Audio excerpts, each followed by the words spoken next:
when people look at you, they know that like, all right, he can change the game. I've been like that where like I felt like nobody can block me, man. I don't care who's out there. I love it, honestly. Me and Bobby, we always joke about. I remember being my first, second year, and I'm looking at the older guys. They doing all these long stretch routines. And I'm looking at them like, man, like, oh, older than I don't know what.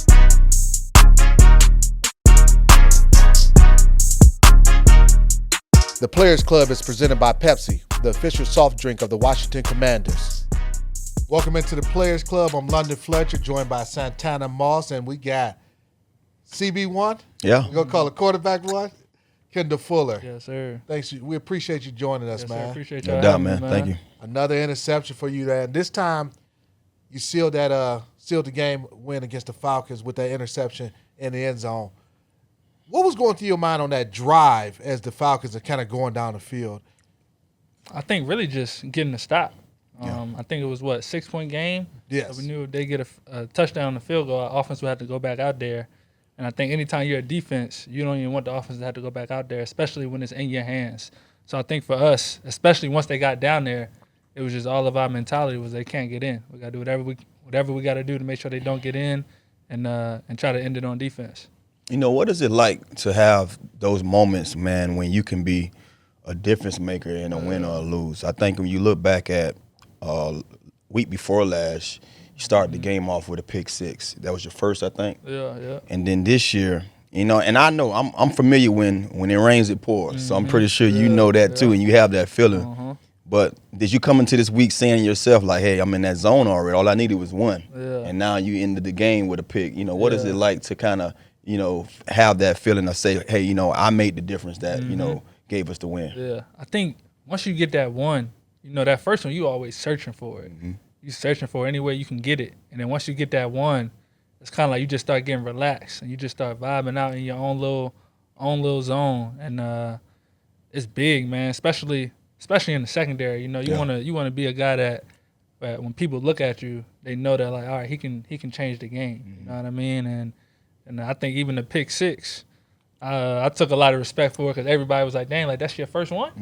And I kind of took a lot of respect for that because it just almost like people expect that from you. Yeah. And, you know, anytime, you know, people expect you to play at a certain standard, you want to deliver. Yeah. And especially in moments like that where it's on the line and your team needs you to make a play to win the game. And I think we got a lot of guys on the team like that.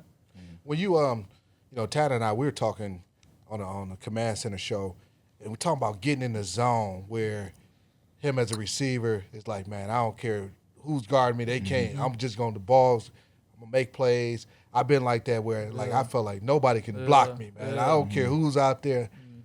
Have you ever felt like that, or do you feel like that now where you just in the zone, you just so locked in defensively in terms of your assignment, the coverage? Do you feel like you just so locked in right now? Yeah, for sure. Especially just the way we've came together week in and week out. You know what I mean? Having guys like Defoe, Cam, Bobby, and kind of filling out where everybody's going to be at on the field. When teams give us different looks and different personnels, you know who you're going to be working with and things like that. So I feel like every year as the season goes on, you start to gel more as a defense because you just learn more and more and more. You learn more about what that defense is going to be that year. Because every year, no matter you have the same coach, every year is different. Right. You know what I mean? So each year you kind of just figuring out like, all right, what are we? And I think once you kind of find it, especially like after that first quarter of the season, I think that's where a lot of defenses improve and start making so many plays.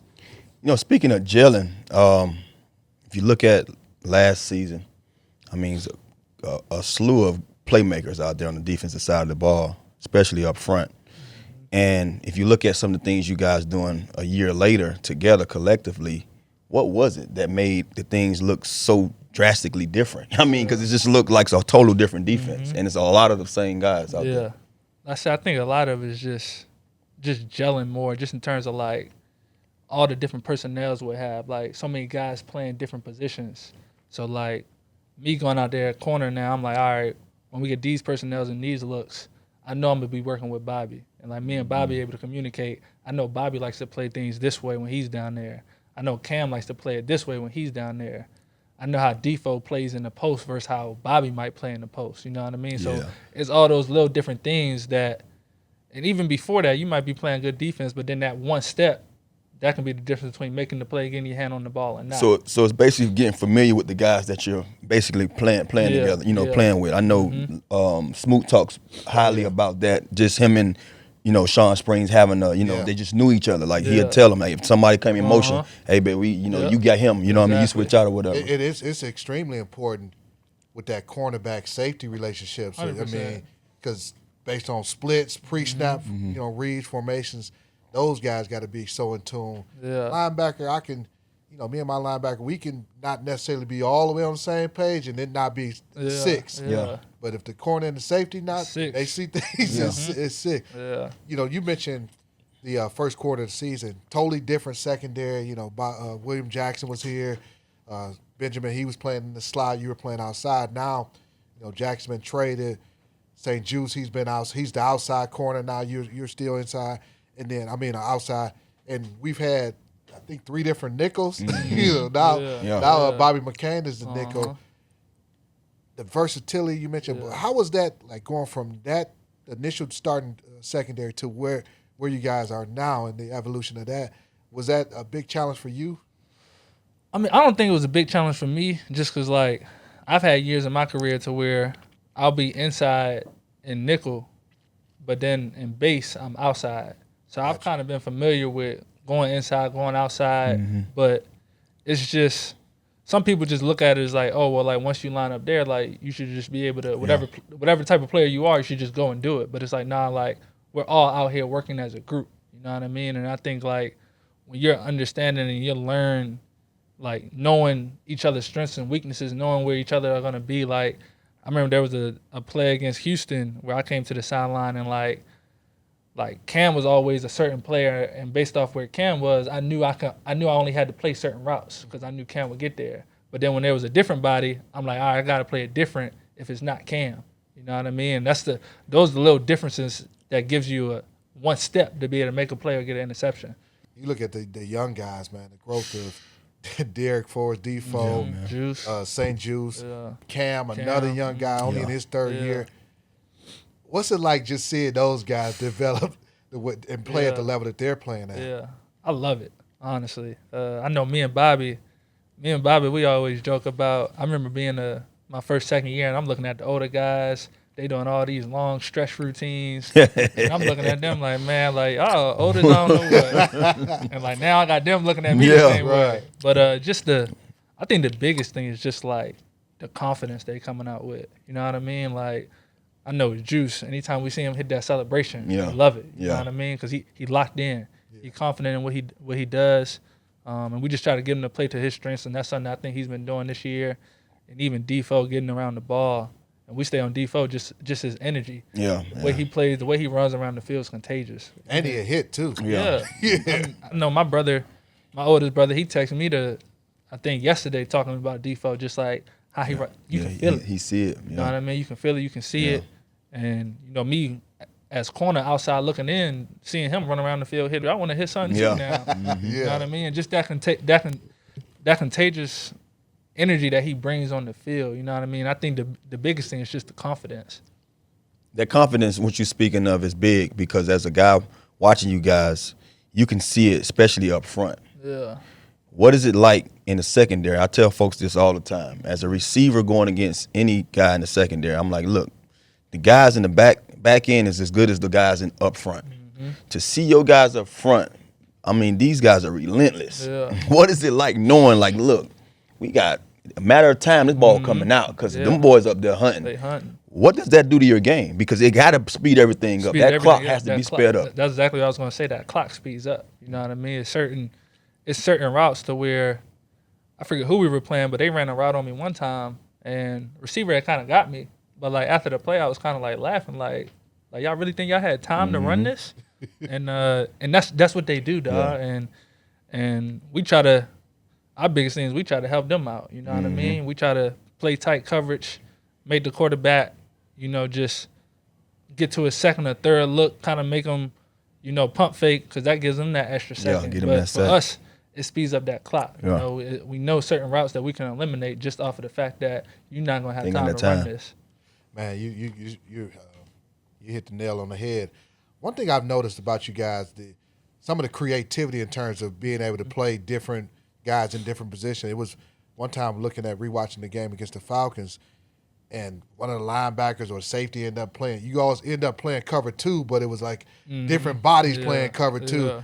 Like Cam ended up running the middle. I think he may end up being a safety. Yeah. Somebody else ended up dropping to play the corner. Yeah. Just that Yeah. you guys get excited knowing that you're going to mix things up like that as a defense. Yeah, 100%. And I think, honestly, a lot of it, too, is giving the D-line a little bit more time. Because if we can just make the quarterback think for that 1 second, you know, giving them a one-high look to where he sees a certain matchup, but then we come out of it. Now he's like, all right, they're in cover 2, or they're in the fire zone. Now I got to get to a sack.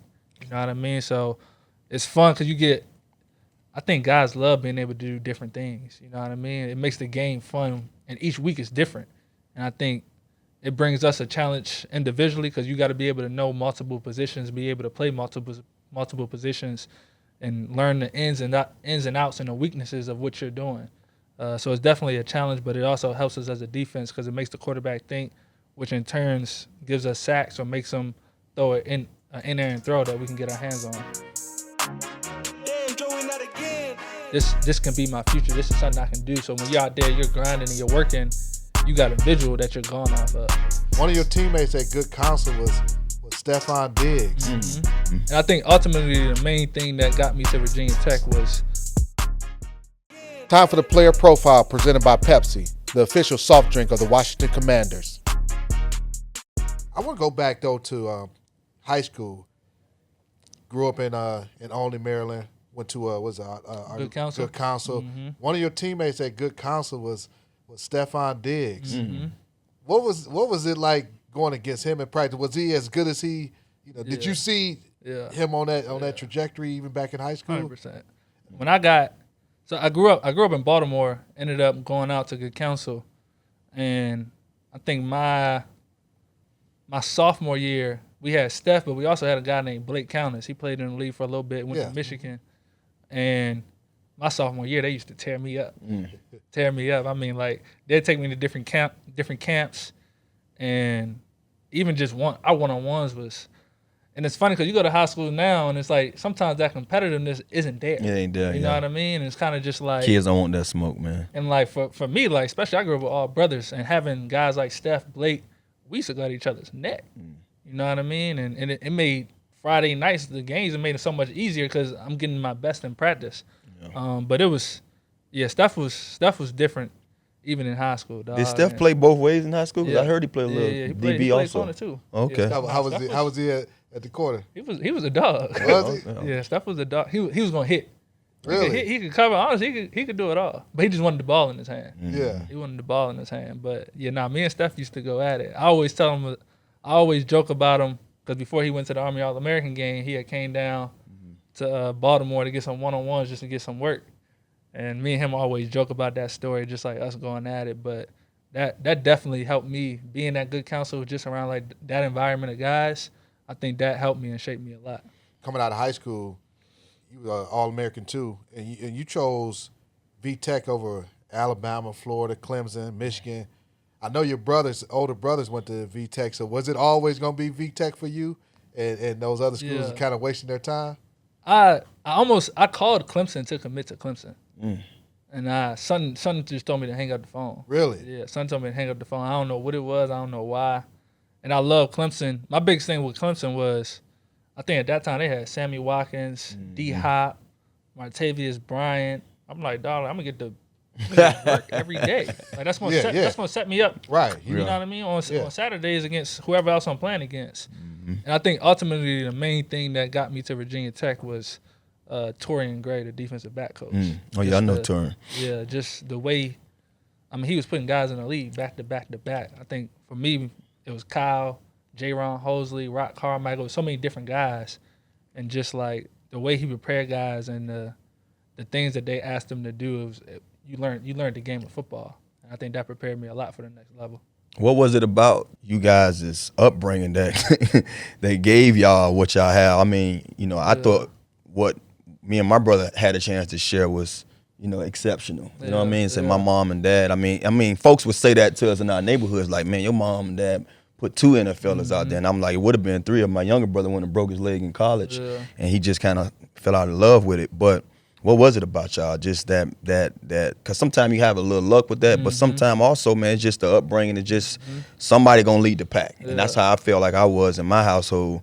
Whether my brothers wanted to play ball or not, I got to go out here and get it right. So y'all coming with me. You know what I mean? So was it something? You got to mention that he had 3 other brothers that's what I'm saying. Like I'm in trying NFL, to, so it's 4 total. I'm trying to see what was it like for all them to make it. That's what I'm asking. You know, that's the question I'm asking. Yeah, I think for us it mainly started with my father.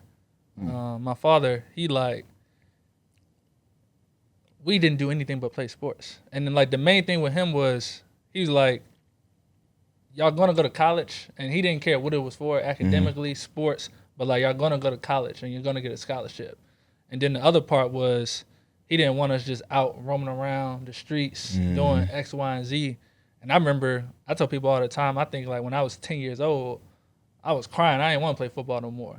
And he had my oldest brother call me and just like talk me up. After a week, you never heard me complain. But I think the biggest thing was just like the work ethic. Yeah. That's the biggest thing that I learned from my father and then from my brothers. Like, I was always in sports, so I never really caught their games. But like during the week, I caught the grind. You know what I mean? So that's the only thing I remember. Like, I remember my father waking us up, running track. I'm 8 years old, my brother 11 years old. We waking up at 5 a.m. to train before we go to summer camp. And like that year, both of us win like AAU nationals. And then I remember my brother coming home, working with Kyle. It's a bunch of snow outside. Vinny like, shoot, let's go. We're gonna go to the field, shovel out some snow, we're gonna work.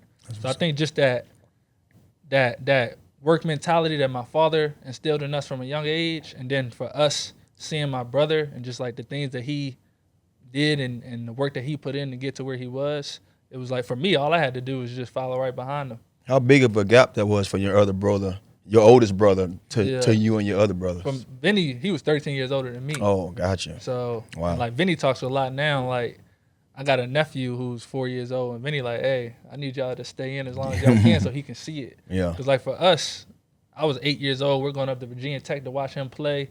He pulling us over, taking us into the locker room with him. You know what I mean? And, like, just for, as a kid, to see that with your eyes. Yeah.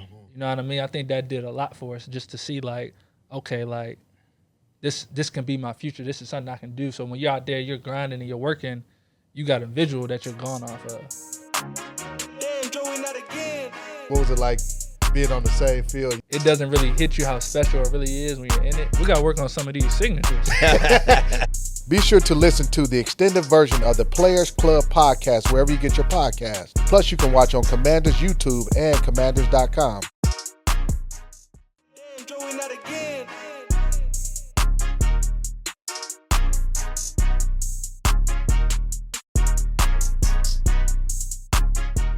That example going forward, now you what, your father yet? Not yet. But just for, you know, for example, like with that example in mind, when that time may come, you know, that's big because, you know, we basically, you know, we are images of our parents. I know I say it all the time now about myself. I'm like, man, I one time I was hitting these streets hard, and now I'm sitting on the couch with my little to throw on me like my dad be watching TV. But how big was that for you just to see those examples and now be a man of your own and saying to yourself, those responsibilities that was taught and the things that y'all had instilled now pay dividends now for you? Yeah, it's big. I think another key for that for me is seeing my oldest brother as a father. You know what I mean? And just seeing, like, because as a young kid, you know, you kind of in it, you don't really have eyes on the outside really watching it. So, like, now I'm really able to see him as a father and just, like, the conversations that we would have and, like, the things that he's actually, like, thinking about in terms of his son and the things that he want to do for his future. It just brings it, like, big picture for you. And that's definitely big, man. That's something that I've always envisioned, always dreamed of, and just wanted to just set example. And I can just see from guys on our team, see from my brother, my father, as a parent, you want to give your kid the world. Yeah. You know what I mean? And you want to give them every opportunity to be successful in whatever field that is. And seeing my brother doing what he's doing with my nephew, seeing the different things that my father did with us, whether it was like taking us, driving an hour for us to play with a certain coach. And I think that was big for my father too. He wanted us around the right people. Yeah. And that's something that I always take It's with me always too. key. You know what I mean? Even just in terms of who's coaching you. You know, he was that parent to where the first 2 weeks, he gonna be at every practice. He gonna watch. You know what I mean? Because he wanted certain men around us, and that's something that I never take for granted. And there's so many little things that you pick up. You know what I mean? I think of it just like football. Like you see different guys coming to the building. I was always one of those guys where I was like, all right, this guy does this really well. I want to learn to see if I can apply this to my game. You know what I mean? Because all of us have different strengths and weaknesses. And if I can get strengths from different people based on what they do, that's going to make my game so much better. Indeed. And even as a person, as a man, as a father, you know, I look at it the same way, picking up different things from different people, their experiences, and try to apply that to myself. You I know you played against your brother Kyle in the NFL. Did you get a chance to play against Corey also, or just only Kyle? Yeah, for me it was only Kyle. Kyle and Corey played against each other a lot because they was in the same division. Okay. What was it like being on the same field? I know it had to be a proud moment for your family. You guys going against each other. Yeah. What was that like for you? Yeah. Did y'all get a chance to like share information with each other afterwards about? I mean, we share information honestly, week in and week out. Really? Just week in and week out, we're talking. He's telling me how he sees different things. I'm telling him, hey, how would you play this? But honestly, I used to always say like, dang, I wish I played receiver just so I can go against him. You know what I mean? Because I remember playing him my freshman year of high school, and he was a senior. He like threw me to the ground. You want And, like, for me, revenge? that You want still get back? stick with me, you know what I mean? I want some get back. But Oh, I remember man. even when we got to Virginia Tech, I was a freshman, he was a senior. Anytime we did hitting drills, early on I had to kind of see where he was. Yeah. But once I kind of felt like I was ready, Yeah. every hitting drill, I'm like, hey coach, like you know who I want. Yeah, you won't, bro. But that was definitely fun. And I tell people all the time, like, I think when you're in it, it doesn't really hit you how special it really is when you're in it. Cause like for us, ever since we was 8 years old, it was track, basketball, football. You might get a day or two in between and you go into the next sport.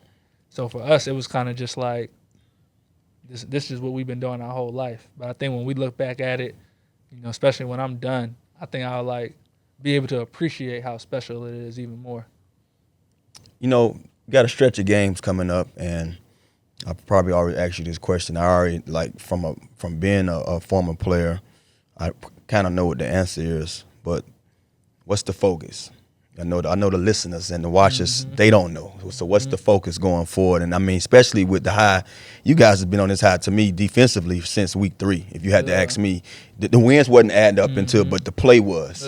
So how does the defense get up each week and be able to go out there and compete on the level that y'all been competing on, knowing that it's a dominant back that y'all got to stop? You know, 9 times out of 10, it might be an offense as a whole that you got to worry about, but to me, it seemed like each week it's a dominant back, and you guys got to make sure that we minimize those guys, you know, getting ahead of the game so we can slow things down. I think the biggest thing is just, I forget what coach said it. One of the coaches said it today in the meeting, just in terms of like the rest of the games we got grown man football. Just in terms of the teams that we got, Giants, San Fran, I think Cleveland. Yeah. Like that's grown man ball, and I think the biggest thing is just like how bad you want it. Yeah. You know what I mean? That's the biggest thing. We say Key. we want to get to the playoffs. Like, all right, how bad we want it. And we got to go out there and show it week in and week out, because you know how it is. At the end of the day, you can talk about it, but, you know, those same teams that we play against, they try and get in there too. Yeah. And they try and get in there and stay in there. So it's just a matter of just the biggest thing, and our coaches preached it today, is just being where your feet are. You know what I mean? As bad as we want to win on Sunday, if we don't take care of what we need to do Wednesday, Thursday, Friday, Sunday night, we won't even give ourselves a chance. Yeah, man. You know, what else is also big is you coming on, joining us on the show. We have all our guests sign a football for us, man. We appreciate you Bless us with signing that. the football for us. But again, we sir. know your time is valuable, man. The insight, the knowledge, the mentality that you guys have, I love it. Yeah. man, just keep doing what you guys is doing. Keep Yes, leading sir. those young fellas, Yes, man. sir. We got to work on some of these signatures.